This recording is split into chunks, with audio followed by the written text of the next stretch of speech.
ریاست ماں ہوتی ہے اور ماں کے کردار کی تعریف کرنے کی ضرورت نہیں ہے، لیکن ماں ہی ڈائن بن جائے تو بچے کہاں پلیں گے؟ وہ اپنی حقیقت کو پہچان نہیں پائیں گے اور اپنی اصلی پہچان بھی کھو دیں گے۔ دل خون کے آنسو رو رہا ہے، پوری دنیا میں حالات خراب ہیں، مہنگائی کی لہر آئی ہوئی ہے اور مہنگائی ہوتی ہے، اور یہ ایک اکنامکس ہے، اس کے اصولوں کے تحت چلتا ہے، سلسلہ ہو رہا ہے۔ آپ کو ہمارے ہمسایہ ملکوں میں بارڈروں پر اس کے قریب قریب اس کے وسطی میں جو حالات پیدا ہوئے ہوئے ہیں اس کا اندازہ ہے، بخوبی آگاہ ہیں تیل کے حوالے سے جو صورتحال ہوئی ہوئی ہے، جہاں پر جو لوگ فیس کر رہے ہیں وہاں پر تیل کی قیمتوں میں اضافہ ہوا ہے، اس میں کوئی شک نہیں ہے، وہاں پر 22% اضافہ ہوا ہے، اور ہمارے ہاں 75% اضافہ کیا ہم نے۔ وہ خدا کے واسطے 450 روپے لیٹر تیل کر دیا، یار کیا کیوں لوٹ رہے ہیں اتنا؟ آپ نے اگر آپ سمجھتے ہیں کہ یار بہت مہنگائی ہو گئی ہے تو آپ کر لیں 22 کے حساب سے، 22 آپ 23 کر لیں، 24 کر لیں۔ آپ کو اگر 22 نہیں، آپ نے عوام کو ریلیف دینا ہے تو 22 نہ کریں، 20 کریں۔ آپ کے نے جو لیوی ٹیکس لگایا ہے اس پہ کمی کر سکتے ہیں۔ نہیں ہے ایسا۔ یہ تو کون ہے ان کے مشیر؟ وہ کون ہے جو کہہ رہے ہیں کہ یار لوٹو مارو کھاؤ؟ خط غربت سے نیچے زندگی گزارنے والے لوگوں کی تعداد میں تیزی سے اضافہ ہو رہا ہے، اور لاکھوں لوگ نوجوان جو ان سے ہیں وہ اس ملک کو چھوڑ کے جا چکے ہیں۔ کسی کے کانوں پر جوں نہیں نکلی، بجائے اس کے کہ ان کو کوئی اکاموڈیٹ کرنا، ان کا حل کرنا، ان کو آف لوڈ کروا رہے ہیں جہازوں، ان کو ویزے نہیں دینے دیا جا رہا۔ ان کے لیے رستے میں ٹیکنیکل رستے اتنے مطلب ایسی چیزیں کر رہے ہیں کہ وہ نوجوان کوئی امید کی کرن لے کر نہ نکل جائے۔ کیا ظلم ہے! اور پھر کون سا رونا رویا جائے؟ مجھے یہ بتاؤ، میں نے میٹر لگوایا، میں نے پیسے دیے، مجھ سے ڈیمانڈ آرڈرز میں وہ سارے پیسے لیے ہیں، لیکن آخر میں گورنمنٹ کہتی ہے جناب وہ تو میٹر ہی میرا، چلے مان لیا آپ کا، چلیں دے دیا میٹر جناب، اور اس پہ ٹیکس لگا دیا ہے 600 روپیہ میرے میٹر میں لگ کر آیا ٹیکس۔ او ظالموں، یہ خون نچوڑنے والے عالمی مالیاتی جو گنڈے ہیں، وہ ہمارا مطلب ہر چیز گروی رکھ دی گئی ہے، اور حتیٰ کہ گروی رکھنے کے لیے جو بیرون ملک پاکستانی ہیں جو وہاں پر کمائی کریں، ان کے بینک اکاؤنٹس ہیں، ان کو بھی گروی رکھنے کی تجاویز آ رہی ہیں۔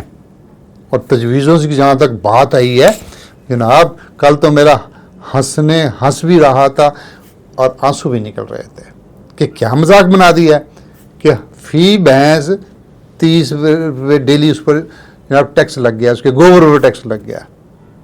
اوہ ہوئے، یہ کون لوگ ہیں اور یہ ان کا مقاصد کیا ہے؟ کیا ہم مفتوحہ ملک بن گئے ہیں؟ کیا پاکستان پر جو حکمران ہیں وہ پاکستانی نہیں ہیں؟ کیا وہ یہاں کے رہنے والے نہیں ہیں؟ کیا ان کو اس بات کا ادراک نہیں ہے کہ یہاں پر خط غربت سے نیچے گزرنے والے لوگوں کی تیزی سے کتنا اضافہ ہو رہا ہے؟ مجھے لگتا ہے ان کو نہیں۔ وہ تو آنے والے دنوں میں اگر یہی حالت رہی نا تو جناب بکریوں کی مہینیوں پہ بھی لگا دیں گے، گھڑے اور گھوڑے کی لد پر بھی لگا دی گئی جو ٹیکس ہے، اور حتیٰ کہ اگر ہم واش روم جاتے ہیں نا پبلک پلیسز پہ، آپ کا جناب اس پہ بھی ٹیکس لگ جائے گا۔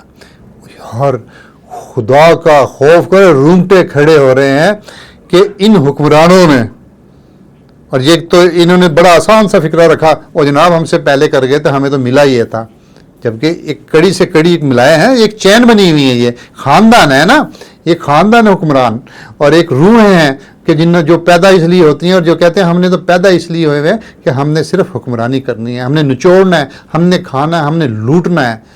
تو جناب ہر پیدا ہونے والا پاکستانی 3.25 لاکھ روپے کا مقروض ہے۔ مانا قرض ادا کرنا ہے، لیکن قرض ادا کرنے کا مطلب یہ نہیں ہے کہ کھایا آپ نے بہترین لگژری سفر آپ کرتے ہیں، اپنی سفر کے لیے لگژری طیارے آپ خریدتے ہیں، آپ اپنے بیوروکریٹس کو، نظام کو چلانے والوں کے لیے اتنا کچھ فری دیتے ہیں، ساری سہولیت دیتے ہیں، اور باقی لوگوں کو کیڑا مکوڑا بنا کے رکھتے ہیں. کتنا بڑا ظلم ہے. اور اب کسان کی فصل، گندم کی فصل پکنے پہ تیار آ گئی ہے. قیمت آپ نے 3500 روپے مقرر کی تھی، اور ابھی بھی اسی گورکھ دھندے میں رکھا ہوا ہے کہ قیمت کا کچھ وہ نہیں ہے، ابھی وہی کہانی نہیں ہے. اور جو جب ڈیزل کی قیمت کیا تھی اور آج اس کی کیا کسان کی جو ٹرانسپورٹ چارجز ہیں، کیا وہ تھریشر لے کے جانا ہے، ٹریکٹر لے کے جانا ہے، اور چیزیں کرنی ہے، کیا اس کی کاسٹ نہیں بڑھ گئی؟ کس کو دھوکہ دے رہے ہیں، کون دے رہا ہے، کون لوٹ رہا ہے، سمجھ سے باہر ہے.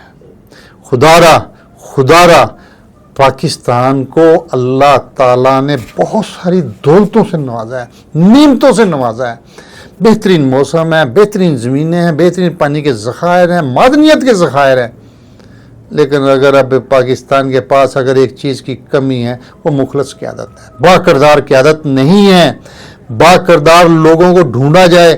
اور ہمارا بھی المیہ یہ ہے کہ اگر محلے میں کوئی کونسلر کھڑا ہو جائے، اور ایک طرف وہ بندہ کہ جو تہجد کی نماز پڑھتا ہے اور 5 وقت مسجد میں سے وابستہ رہتا ہے، اور تہجد مطلب اللہ کے حضور جھکتا ہے، اور ایک طرف وہ بندہ ہے کہ جس میں معاشرے کی ساری برائیاں ہیں، تھانہ کچہری بھی کرتا ہے، سارے کام کرتا ہے، تو محلے کا جو شریف آدمی بھی ہے نا، وہ بھی ایک مائنڈ سیٹ بنا کے بیٹھ گیا ہے کہ نہیں جناب وہ نے کی کرنا ہے، وہ تو جناب مسیتڑ ہے، مولوی نماز پڑھ لینا ہے، وہ بندے نو دیو ووٹ، وہ نال چلو، اس پہ پیڑا لے کے کام سارے کر.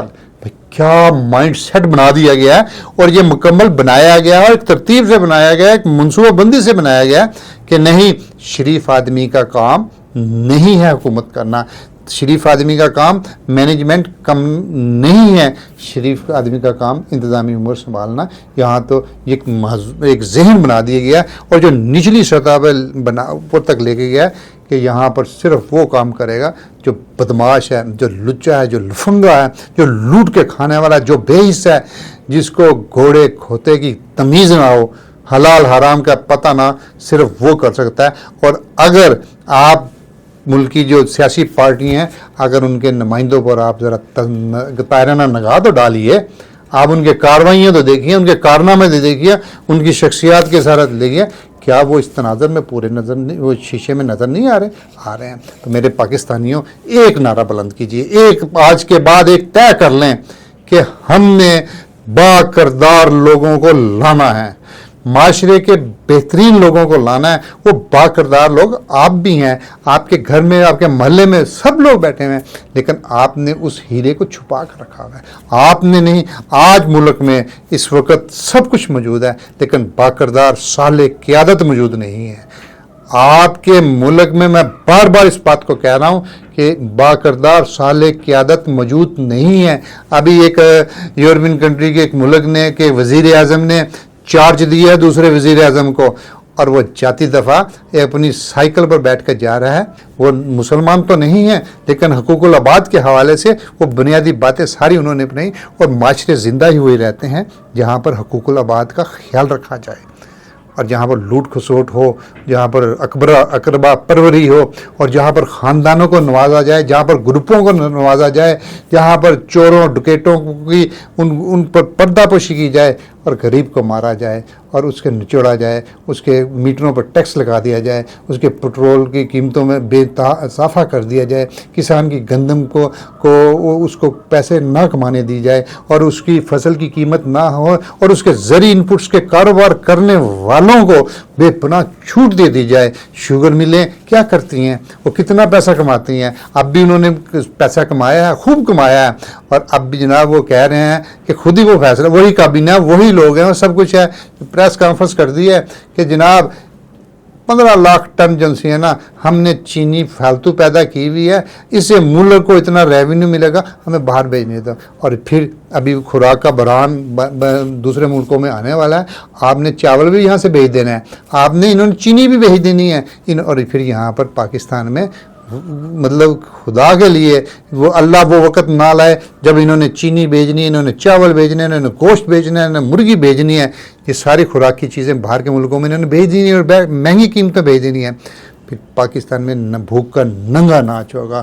تو یہ وہ لوگ ہیں کہ جو پاکستان کو لوٹ رہے ہیں، پاکستان کو نچوڑ رہے ہیں اور پاکستان کو کی سالمیت پر سوالیہ نشان بنے ہوئے ہیں. تو پھر میرا وہی سوال ہے کہ پاکستان کو اس وقت با کردار صالح قیادت کی ضرورت ہے اور کسی چیز کی کمی نہیں. قرضے بھی اتر جائیں گے، یہ قرضے بھی اتر جائیں گے، پوری قوم کرے گی. چین ہے ساتھ کے ہمارے مسایہ ملک ہے، انہوں نے ایک قوم بن کے دکھایا ہے اور وہ بنے ہیں.